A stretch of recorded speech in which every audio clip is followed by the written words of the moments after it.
dadi kowe njiret kuwi mau wedi karo aku to. Lah kowe mana ora wedi wong aku dhewe ya wedi ta. Sing ora wedi sapa kok kaya ngene? Kene nduk. Aku tekan papan kene iki. Iki aku lila ya bapak pateni tinimbang aku urip nandang sengsara kaya ngene. Ya mergo kowe sara, kowe nelangsa iki, aku banjur tekan kene aweh. Arep aweh pitulungan karo kowe.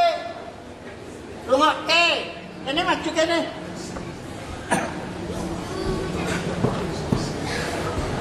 Mula nduk ya, anggonmu kuat. Ngelakoni ana 5 macem cakahe.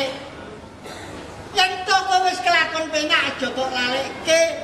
Sepisan kudu eling marang Gusti. Ben pindho kowe kudu nduweni sifat welas lan ikhlas. Lan kowe kudu nrimo ya, Nduk. Ya. Aku surat kurang nrimo ning nyatane uripku kaya ngene. Aja nangis. Yen kowe nangis kok kaget nangis. Nah, aku nangis tambah elek. Aranmu bawang putih. Bawang putih ngene nak ya. Aja kesuwen. Iki tampan ono. Iki apa? Lho. Rungokno ya. Omong aku ki temenan. Omong aku ki serius. Bukan basa-basi. Iki panganggo. Yen to kowe nganggo iki bakal kedunungan. Kowe bisa ningali roh apa wae nanging kowe ora wenang katingalan. Ya, Kaya ngono. ya yen kowe wis nganggo iki, mengko teko nggone kademangan. Ing kono ana ramen-ramen. Ya. Nek wis tak kono, kowe engko bisa. Ya kuwi ana jalaran sing bisa gawe mulyane awakmu. Ya.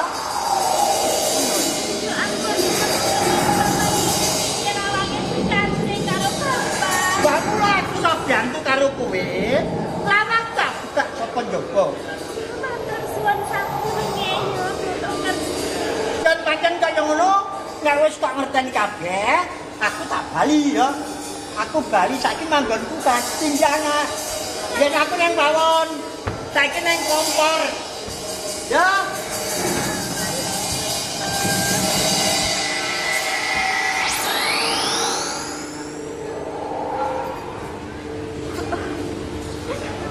Ingkang akarya jagat matur sembah nuwun sanget dening panjenengan taksih paring ulas dhateng kula. Kula sapa kuwi? Aku arep ngemis kabeh kandhane totok trot mau. Aku kudu tumuju ning papaning Pak Iman. Wis becik tak kene saleh dhisik sandangan sing apik-apik iki.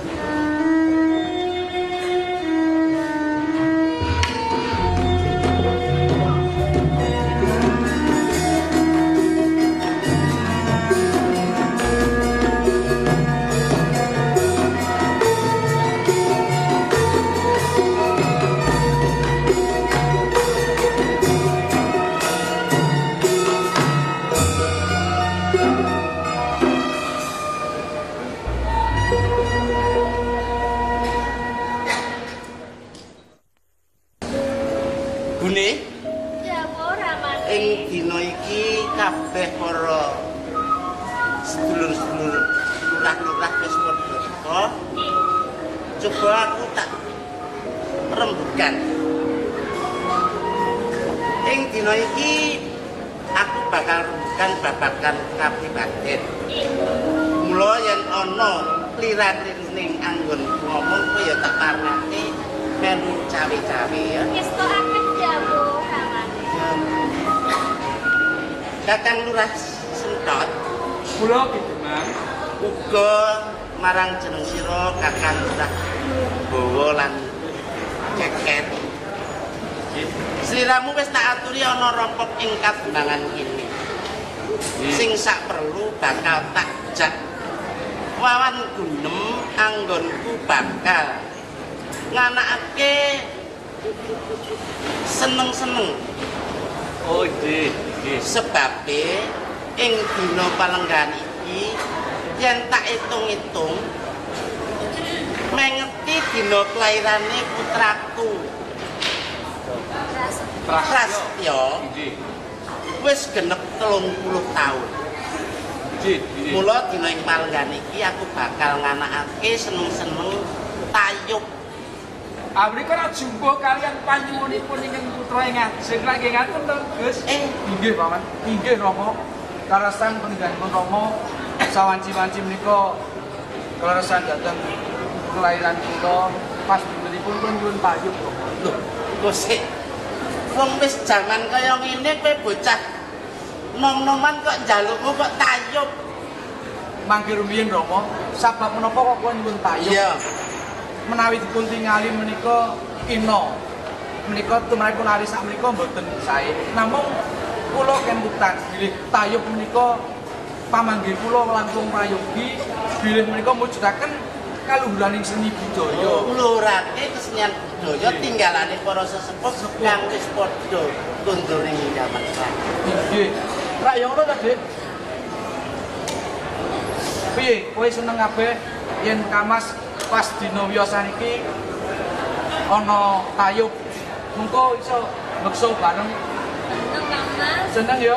Gini Tayub lagi Trinda. Loh, lah kok ana tamu? Monggo. Nuwun sewu. Monggo. Nggih. Iljen. Pangestu. Menika kan Kang Putra menika. Nggih. Aduh, kaya gagah Mbak. Ganteng banget. Oh, iya. Monggo. Ya. Plak, Sampeyan sinten? plak, larangan plak. Plak, guys. Aku nek kene lho, gue gak tak ora bareng. Niki anak kula yang nomor kali. Nggih. Nggih, lha menawa ibu lahir-lahir. Nggih. Catet ki Demang. Malah ngajeng kula ugi sampun perintah dhateng para bebaun dusun. Nggih. Pun enten sing kula pasrahi golek sinden lan yoga. Lah niki sing kula pasrahi golek panjak niki kula pasrahi golek sinden. Terus anggonmu golek sinden lan panjak apa wis rampung? Ampun Sindene kok ngendi? Menawi panjenengan mundhut pirsa bab sinden menika ingkang sampun kaloka. Tumrapipun wonten ing Jawi Tengah menika mboten sareng Jawi namung Sragen. Oh, sindene kok Sragen. ae menika nggih. Oh, sinden kok anu Sragen kondang to? Nggih, Panjenengan saya ngono gini. Upaminipun kados sinten? upaminipun kados sinden mentir rumiyin wonten. Ingkang sok cakapanipun ayo yo ngaten menika. Nggih, matur nuwun. Lah, Demang Ceker sing golek wajibane golek pajak. panjak piye? Sampun. Ayo Paman Lurah. Sae to? Saya pimpinane Golek sing apik. Nah iya. Sedaya mboten badhe nguciwani gitu. Oh, nggih, matur nuwun. Arek kados sedaya menika sampun sami samapta. Nggih. Kanten nenggo dawuhipun Ki Demang benjang menapa kali kita. Nggih menawi anu tidak menika kemawon. Lah menika. Yo lah dilami kok. Monggo. Menika Kakang betul Lah ya setunggal kok mboten saged dateng. Itu mbak tadi padu. Iya. Wo, dasarnya rumah ora ini kemarin Ini Bayu Pak. Menika sebelahipun nyang kene kemarin bae. Ben Mbak Yu kalau mau. Sampeyan kene kok golek ning omah Kakang.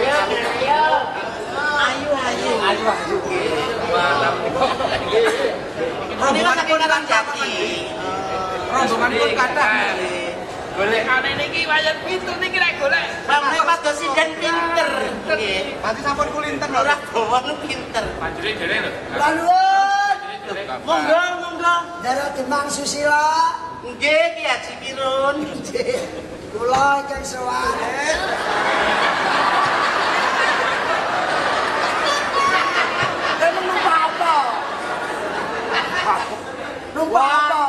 bocah-bocah iki kurang ajar. Apa? Wong semayan kok ninggal aku ngojek. Jenenge golek pesindan fraksi tok kok iso. Mereka kanca kula njaluk timbang. Lah niki yo. Nggih, kula anu saking ojekan jiwan. Kasus Anu menawi Doro Demang Susilo. Lah iya Pak Sus to. Lah iya. Doro Demang. Golek temang. Ayo duwe Pak. Ngojek rong bayar.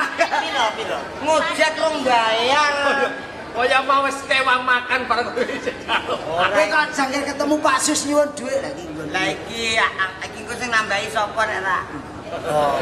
Nuwun sewu Doro Demang. Bak. Iya. Iya. Nuwun sewu lho. Nuwun sewu Mas. Oke. Lah iki kok ndas sakmene kae. Iki kok racak nyelawe. Kowe bangkling ora Sokrat. Sing ndi? Ya. Pak, grupe dhewe ngono. Bangkling ora gereten. Sing ndi ta? Kuwi lho. Walah, kowe nyampur to Sleng. Bagyo. Tandangi Bapak syukur. Putrane Doro Demang Raden Prasetyo. Lah sing roh sapa tau bendina yang ngojek karo aku lho.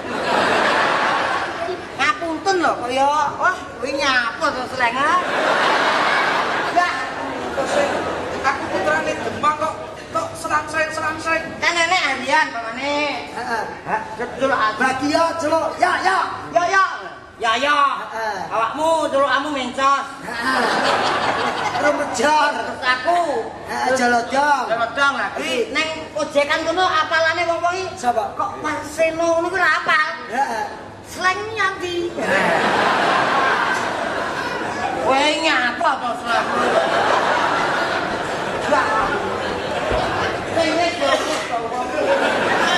Syukur. Ya iya Sleng Prasetyo. Syukur. Putranipun Ki Demang Ki Prasetyo. Ya. Lanjut duwe.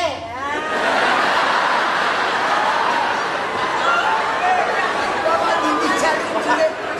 Wong kok dindi kok jaluk dhuwit iki cepatan iki kok iso nganggo ngene iki lho kok. Iso.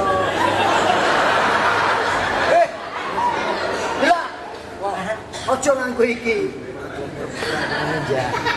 Pura-pura ninja. Bangsaku. Prasetyo. Nggih, Mas Tas. Kaya buyan ya ta. Nuwun sewu Ndara Nuwun Demang. sewu lho Ndara Demang kok. Lega. Lho ora iso kok nunggah piye. Lega. Nggih. Aku eling kanca. Jan seneng. Taipan. Biasane awak dhewe melok dalang ya. Saiki jane noprak. Apa ya? Apa? Dalan gak noprak ae. Ngomong apa? Bongko. Wajan. Wah. Ngomong apa?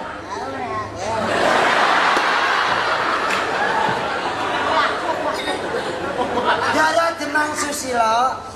Langen tayub kula ingkang pinangka napa niku calang-calang kalian Doro-doro lurah menika wau. Kowe matur lapura. Maju. Konsumsi. Maju. Anu masalah Lega. Lega sing apik, lah kok kaya manuk. laporan. Kula bagian konsumsi. Lah soal teh menika terpaksa mboten saged kento. Kula damel pucet wonten tok.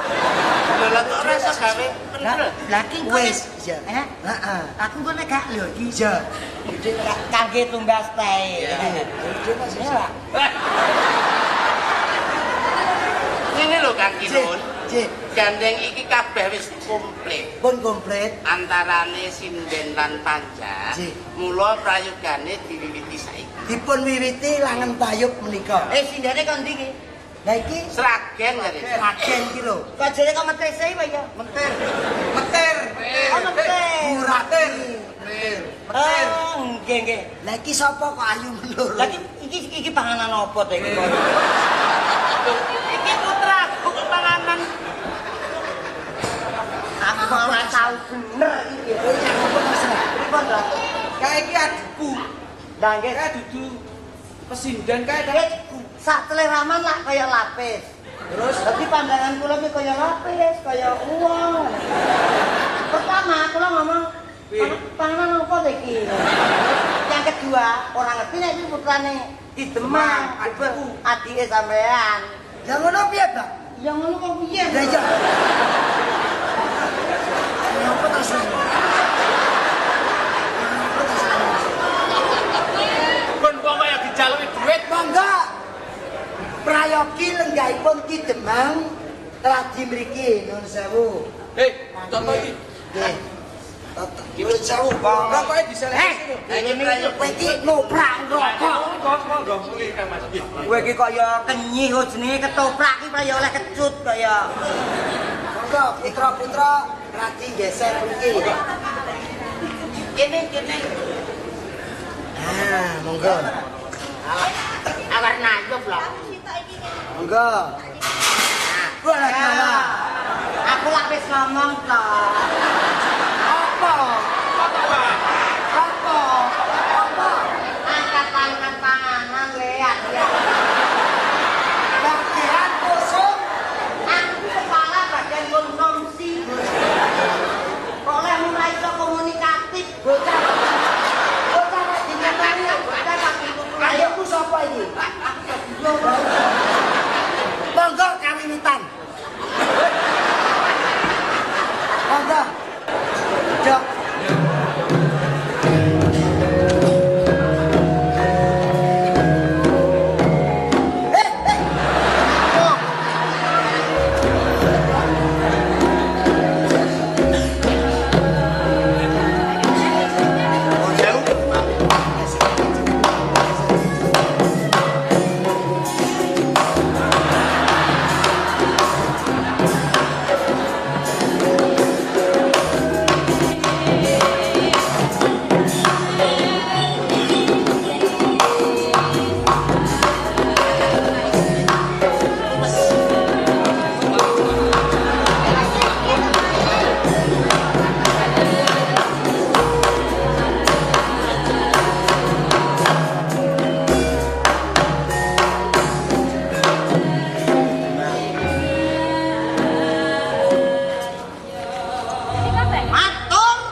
Wonten dawuh aku kuwi suwe ora tau joget. Mboten nate beksa. Ora tau joget. Lah aku saiki ketemu karo Kang Mas Sandirono. Kira-kira 2 tahun ra ketemu lagi arep makilke karo Mas. Monggo kapasrahaken. Mas Sandirono kula dipun kandhani. Matur nuwun makile aku. Jane ana duwe. Ya, matur nuwun Kang. Iya. Gendhengipun Karo lurah teng Sleng. Monggo Kang, Sleng karo Lari Sandirene. Sandirene. Teng Sleng. Jalan-jalan itu.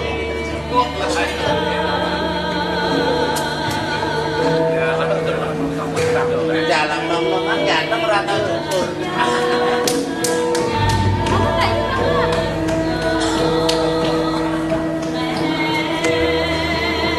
Mas Sandirono nyesuli menipun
Apa kono ae? Ibanai. Apa? Satu banget. Parang kekek. Manuk tikuk. Parang kekek.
Pak Arjo Kolik. Pak Arjo Kolik.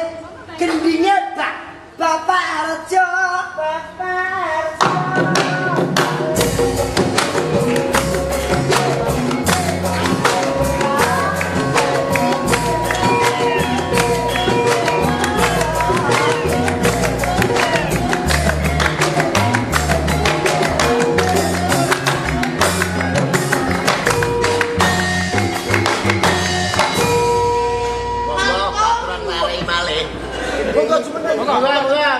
Suara jula-juli tretek. Anu Pak, cacak. Ben ngadeg kabeh. Ye. Tretek ya. Yo. Tidak mana.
Srandal.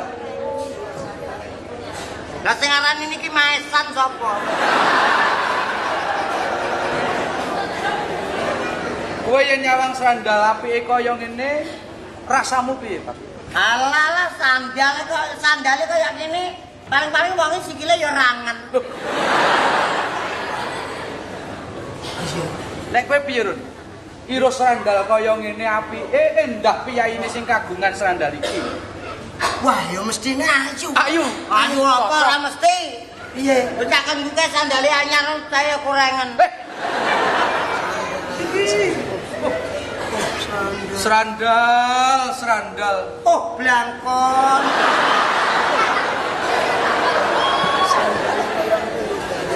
Srandal kok kaya ngene apike, ndak piyaine sing kagungan.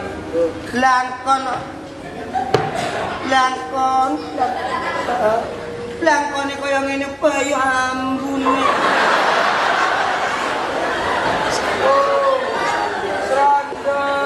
Srandal. Oh, blangkon. Oh, telek. Lah iya telek kena dituki sandal.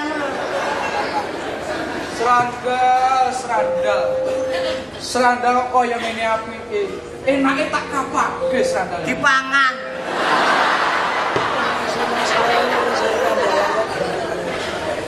Oh, Warsino. Lang. Murang dalang kok mundeng lagi.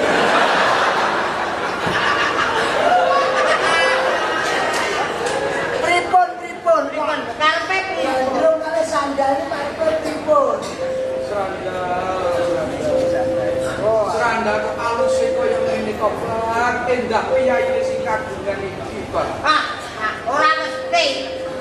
Wong kok gandrung sandal. Anang toko kae nek perlu kok saking ngene sandal.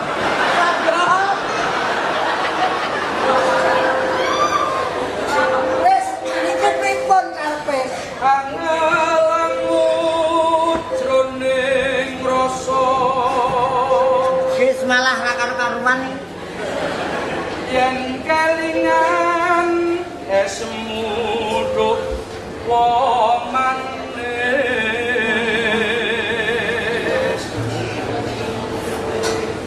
Watamu ketemu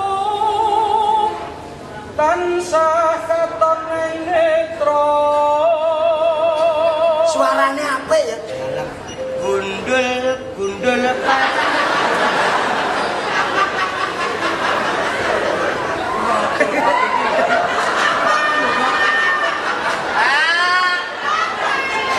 Gawe lakasine ra urus dure. Ayane gamelane pethik ta. Bisa klisi sewengitan bisa turu. Nirun dalem dongak nang menteng ya.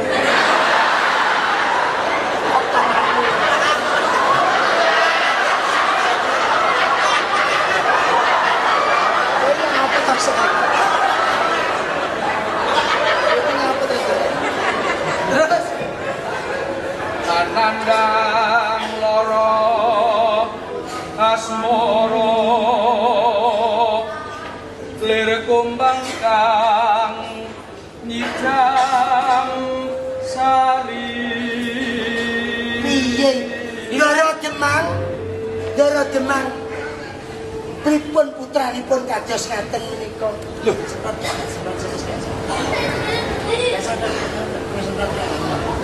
Ras, monggo. Ras, ya kaya ngaten niku wau. Mas Mama. Eleng ya, Ras. Ken. Kowe iki ngopo? Menika Rama wonten sandal kok sae sanget. Lah wong sendal kae mbok ya sesuk tuku. Boten Rama, nadyan to menika sandal namung sandal ingkang boten wonten tandingipun. Alah sandal ora ana. Napa lho, Pak? Wah, saking kaya lan kayane. Bojilan. Kowe bener Bagio. Lah bocah iki kok ganggu gawe Raden Prastya. Hei, adalah. Kowe aja sembrono. Kowe nang pangedam. Wani kaya Sing kawet wedeni apamu? Apa kowe wani karo aku iki deleng. Sing tak wedeni apamu? Maju kowe ya. Wah, leno pangendamu sapetake siti bantul sumpyur padamu. Dalane sapa? Selain.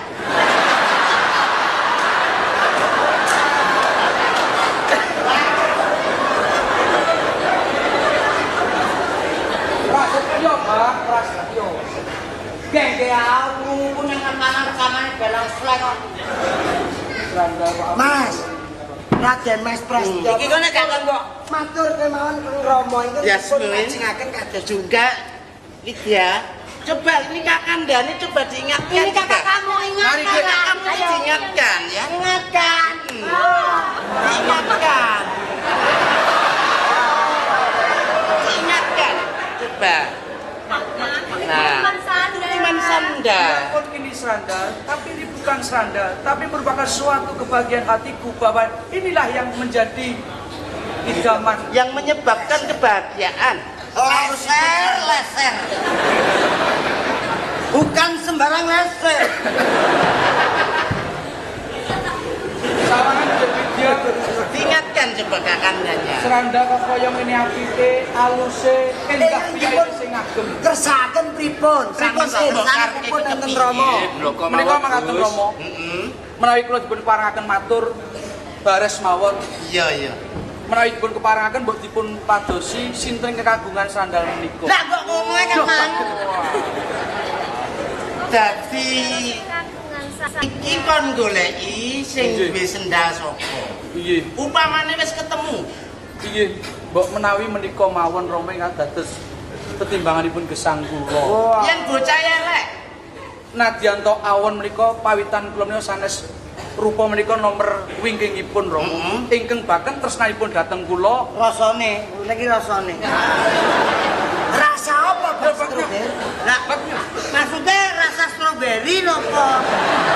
Ya kayaknya enak, bocah elek tapi Yo. Piye?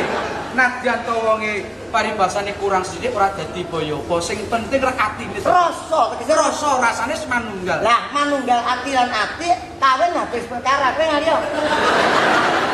Lah ngono. Monggo ingkang dipun kersaken.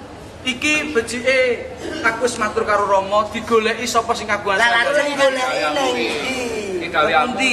gaweanmu. Ngene iki Run, Cik, bot-bote aku ditangsi ning anak. nggih. Ana paribasan. Anak olah bobok kaprak. Nggih. Nek bapak pola, Anake tambah. Kreru.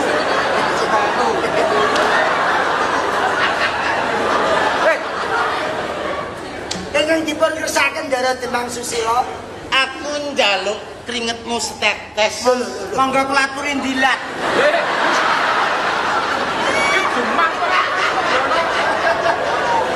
Keringet kok dilake ingkang dipun kersaken. Kula darai aku iki wong kurang ajar. Jaluk panganan yo dhuwit aku diparingi lah apa meneh dijaluki keringet. Tegese gawemu. Oh, ngaten Tegese iki gawemu.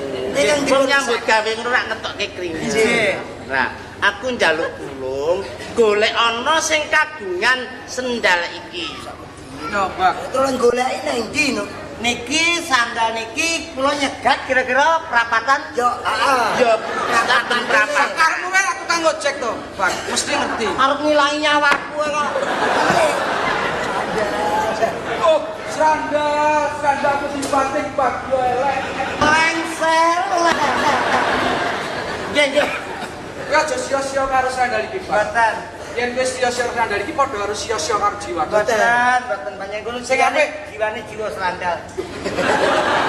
Iki nadyan sandal ning atiku, Pak. Nggih. Ngerti yo nek sandal iki nganti tok tibake meneh ijole gulung. Nggih, tampani nggih. Wah, ndane mentolos iki. Ya engko nek ditibake meneh dipotong honore.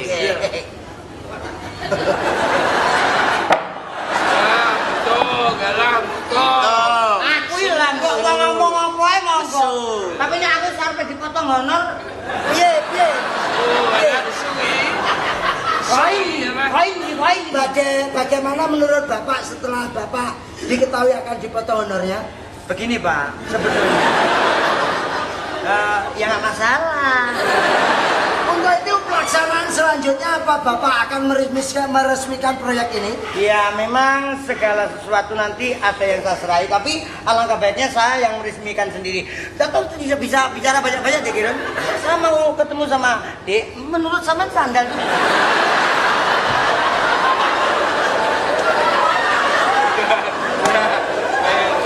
Cih, menawi ngaten yang dipun ngersakaken, monggo kula aturi ngrantos bagya kalian kula ingkang badhe manggihaken. Lah ya iki marak tamu-tamu urung kondur kabeh. Taksih wonten pundi mbok mangke. Iya. Monggo.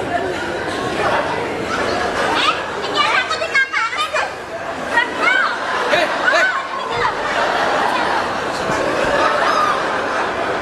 Tandok menawa nek ceblok.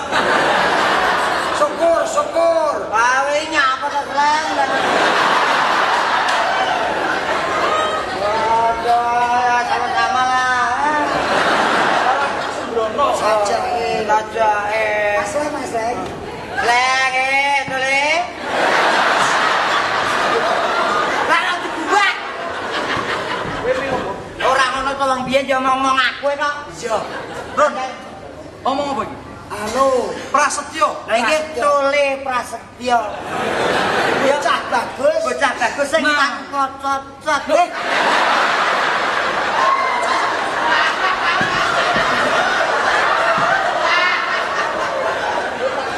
Maksudnya yang enggak luka. Cacat. Gila bahasa Indonesia ini kalau Jawa. Kalau Jawa ya kakak. Aturi ngrantos.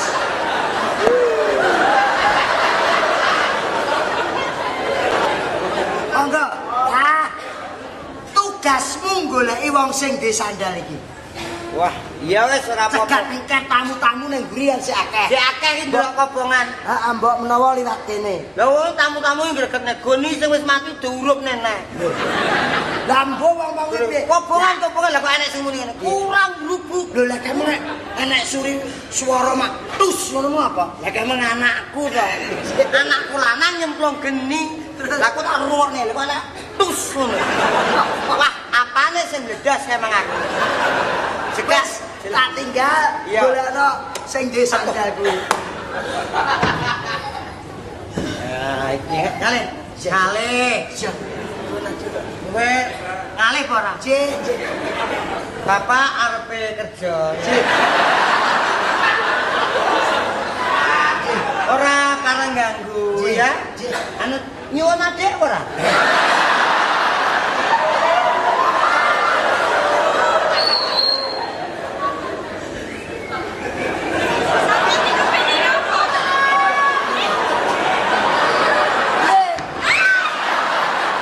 Piye? Cocok ini.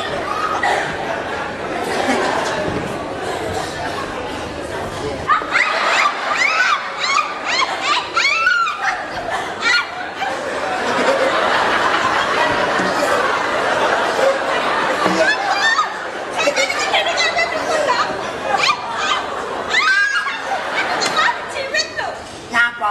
Ora cocok. Monggo. Lah wong iki kok jigal kaya ngono.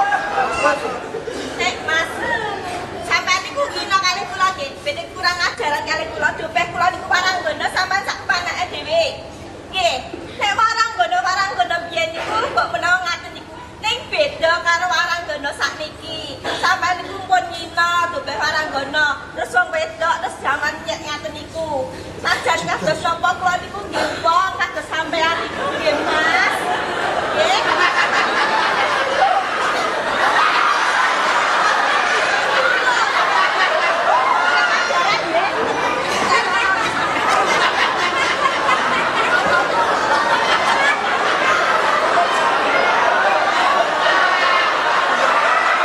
Cocok ora? Cocok ora? Ini delok hamjong kok yo giek.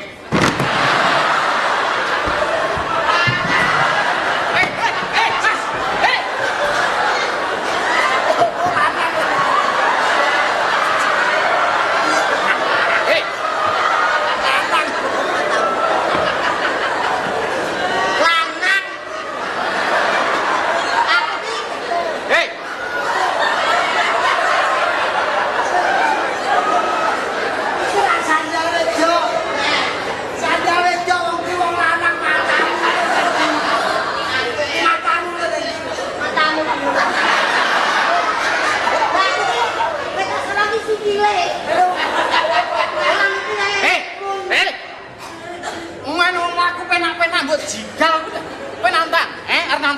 ngapunten. Jalan sepura. Ngapunten, Pak. Wong luput ki njaluk ngapura lumrah. Nyuwun pangapunten, Bu. Pak, piye? Bu, nyuwun pangapunten, Bu.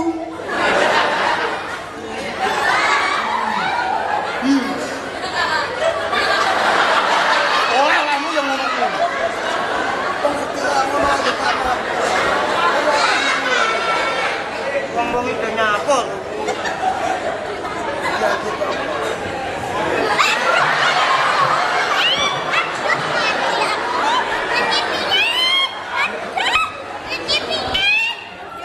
Cilik-cilik. Racake cilik racake. Piye? Sapa? Tekku biyen kok. Sinem. Kowe kuwi lho jane.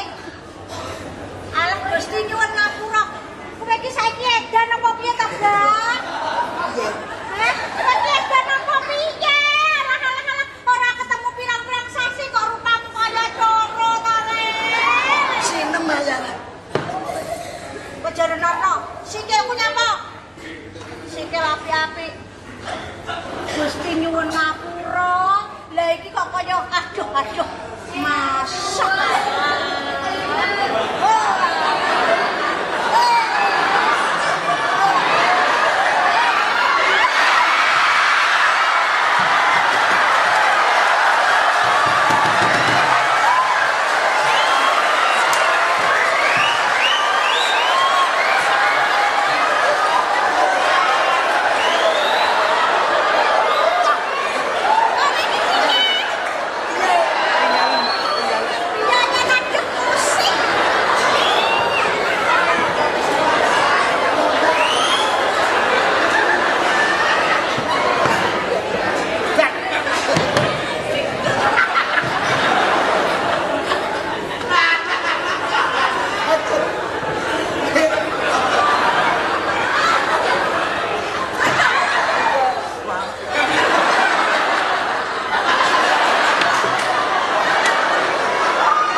Anake silem. Sandal. Kowe kok ngalih. Sandal. Mas. Sandal, Mas. Sandal. Sandal. Ngajar. Yang kok berakane.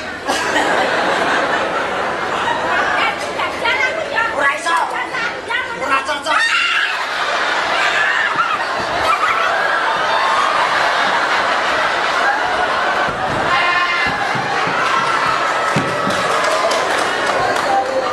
Ngamuk aku. Iki blangkonku. Hah? Blangkone kleru. Nek anggone kudu. Iki tak golodo. Nek anggone dudu tek kok urung apa ora ngajar men kowe iki.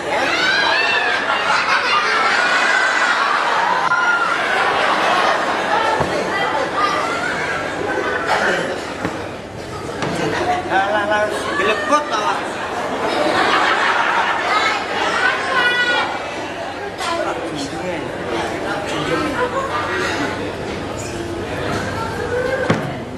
Tekoni sing apik, tekoni sing apik. Ora.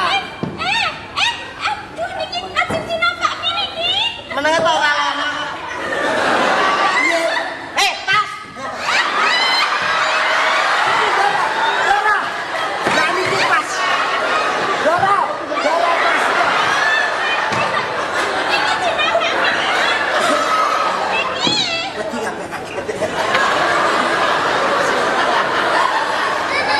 Nganti modal-modal iki lho.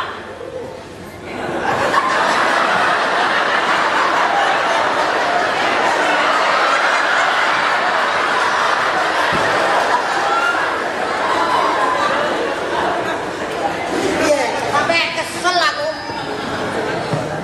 Aduh.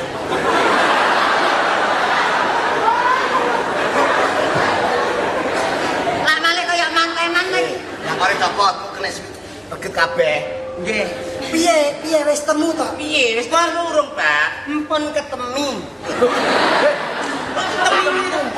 Ketemu niku wong lanang reda ketemu. Lah. Niki tiyang. Niki larene. Loh, Pak. Neng putih. Sing putih raiku no, Pak. Taman. Sik, rene jangan.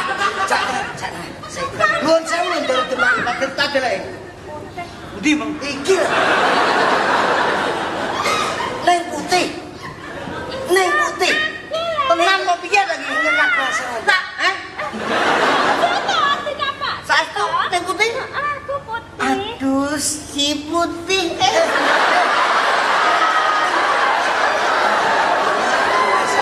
Anu, mangke umpama nggih. Kira niku memberi kesempatan. Neng putih kok menika momongan kula ingkang kagungan sandal. Monggo saged tepangan. Bocah ayu. Masa iki harus dipangan? Tepangan. Oh, tepangan tadi itu tepangan. Monggo Tepungno wae aku Jepang Pandanarum. Pandana. Dadi sing kagungan sendal iki sliramu. Sliramu ki sapa asmane lan saka ngendi? Kula bawang putih. Bawang putih. Kula anake Sudagar Kolek. Anake Sudagar Kang Mas Kolek. Yen pangapunten menawi mboten pintu menika juragan kula. Kula berahipun. Lho.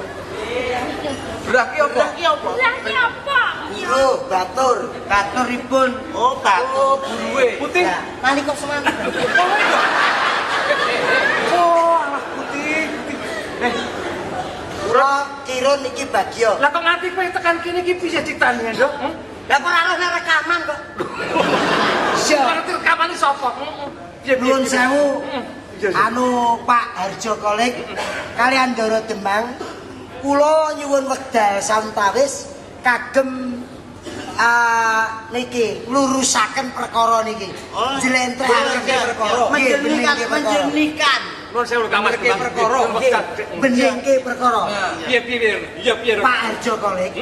Rikala panjenengan mundhut garwa enggal ingkang peparab sinem beto putra-putri ingkang aran Merah. Menika ning putih satemah saben dintenipun dipun sia-sia. Lajeng ning putih dipun ajar, dipun piloro, dipun banoyek ban cindhe satemah ibu kwalon sing nami sinem boten saged momong ning putih, deksya dumateng ning putih. Menawi sinem ngendika dandang dionek kuntul wolak wali ing lelakon menika namung lamising lambe supamre badhe ngrah bondo donya panjenengan. Bener aturmu. Kok ning putih saged ngaten kenging menapa nek? Nyeten lho nggih, Pak. Piye piye, Nduk? Nggih.